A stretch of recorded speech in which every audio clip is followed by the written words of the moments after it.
അസ്സലാമു അലൈക്കും. മുഹറം 1 ബിസ്മി 113 തവണ എഴുതി വെച്ചാൽ നിങ്ങൾ രക്ഷപ്പെടും. മുഹറം ആദ്യ ദിവസം എഴുതേണ്ട രീതി ഞാൻ ഇവിടെ കാണിക്കാം സ്ക്രീനിൽ.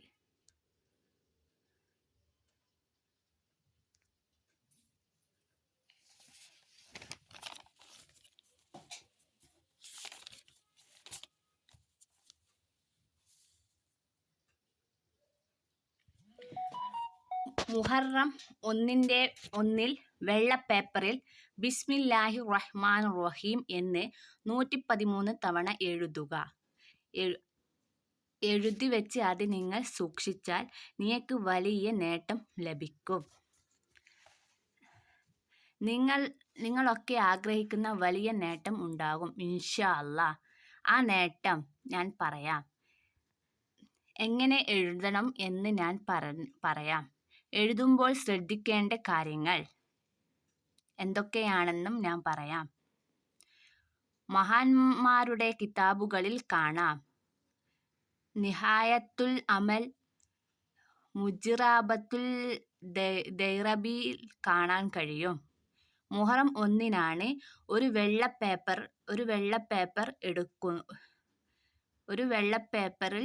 വെള്ള പേപ്പർ എടുക്കുക. അതിൽ ബിസ്മില്ലാഹി റഹ്മാനി റഹീം എന്നാണ് എഴുതേണ്ടത്. എഴുതുന്നത് നിങ്ങൾക്ക് കാണണ്ടേ?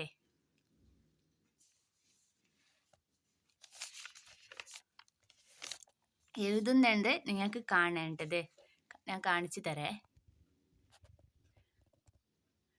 ഇതുപോലെയാണ് എഴുതേണ്ടത്. മുഹറം 1 113 തവണ ബിസ്മിൻ്റെ കണ്ട ബിസ്മി ഇതേപോലെ തന്നെ എഴുതണം. വെള്ള പേപ്പറിൽ എഴുതുക. കൂടെ ചൊല്ലുകയും ചെയ്യുക. പുള്ളിയില്ലാതെ ഓരോ അക്ഷരങ്ങളായി താഴോട്ടേക്കായിട്ട് എഴുതുക. അതിൻ്റെ നേട്ടങ്ങൾ ഞാൻ പറയാം. എഴുതിയ വ്യക്തി അവരുടെ ഭാര്യ, സന്താനം, മരണം വരെ വെറുക്കപ്പെടുന്ന ഒന്നും കാണേണ്ടി വരില്ല. ആപത്തുകൾ, മുസീബത്തുകൾ വരില്ല. മറക്കാതെ ചെയ്യുക തുടങ്ങിയ നിരവധി നേട്ടങ്ങൾ ഉണ്ട്. ശ്രദ്ധിക്കേണ്ട കാര്യങ്ങൾ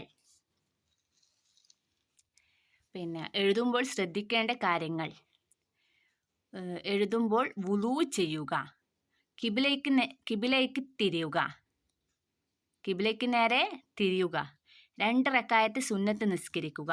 ആരോടും സംസാരിക്കാതെ എഴുതുക.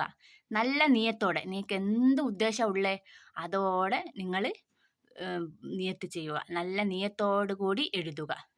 പകലാണ് നല്ലത് എഴുതേണ്ടത്. കറുത്ത മഷിയാണ് നല്ലത്. ഏറ്റവും നല്ലത് നീലമഷിനെക്കാട്ടും കറുത്ത മഷിയാണ്. സുബ്ഹി, ളുഹ്ർ എന്നിവയ്ക്കിടയിൽ എഴുതണം. അതാണ് നല്ലത്. ഒന്നിന് തന്നെ എഴുതണം. 1 മഗ്‌രിബ് കഴിയുന്നതിന് മുമ്പ് തന്നെ എഴുതണം. പ്രത്യേകിച്ച് സ്ത്രീകളോട്. പീരീഡുള്ള സ്ത്രീകൾ ഉണ്ടാവൂലേ, എഴുതാൻ പറ്റൂലല്ലോ, നമുക്ക് എഴുതാൻ കഴിയില്ലല്ലോ, അങ്ങനെയെല്ലാം പറഞ്ഞ് വിചാരിക്കുന്ന സ്ത്രീകളോട് അവർക്ക് എഴുതാം. പക്ഷേ ദിക്റോട് കൂടിയിട്ടാണ് എഴുതണ്ടേ. ഇത് ദിക്റാന്ന് മനസ്സിൽ കരുതിയിട്ടാണ് അവർ എഴുതേണ്ടത്. മനസ്സിൽ കരുതിയിട്ടാണ് എഴുതേണ്ടത്. എഴുതിയാൽ നിങ്ങൾ എന്ത് ദുആ ചെയ്താൽ ആ ദുആ സ്വീകരിക്കും ഉറപ്പായിട്ട് ഇൻഷാ അല്ലാഹ്. ഇഷ്ടപ്പെട്ടാൽ ലൈക്ക്, സബ്സ്ക്രൈബ് ചെയ്യാൻ മറക്കല്ലേ. Please support.